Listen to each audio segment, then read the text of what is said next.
മകൾ മീസാൻ എന്ന ത്രാസിൽ തൂക്കപ്പെടും. അതിനൊരു സിറാത്ത് പാലമാണ്. സിറാത്ത് പാലത്തിൽ നന്മ ചെയ്ത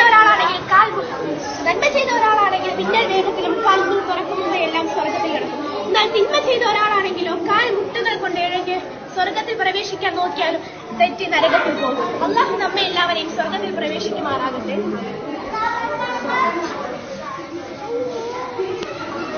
നമ്പർ 1 കേരളത്തിൽ ഒരു വിദ്യാലയത്തിൽ നടക്കുന്ന പ്രദർശനത്തിന്റെ ഭാഗമാണ് ഇത്.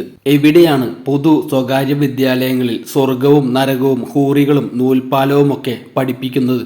ഒരു ഹിന്ദു മാനേജ്മെന്റ് സ്കൂളിന്റെ ഉദ്ഘാടനത്തിന് അവിടെ ഗണപതി ഹോമം നടത്തിയപ്പോൾ ഇവിടെ കമ്മി കൊങ്ങി സുഡാപ്പി മൂരികളും ഒരു പ്രത്യേക വിഭാഗക്കാരും ഉറഞ്ഞു തുള്ളിയതും ഉണ്ടാക്കിയ പ്രശ്നങ്ങളും നമ്മൾ കണ്ടതാണ്. എന്നാൽ ഇതിനെതിരെ ആരും ശബ്ദിക്കുകയോ ഇത് കണ്ടതായി നടിക്കുക പോലുമോ ചെയ്യുന്നില്ല.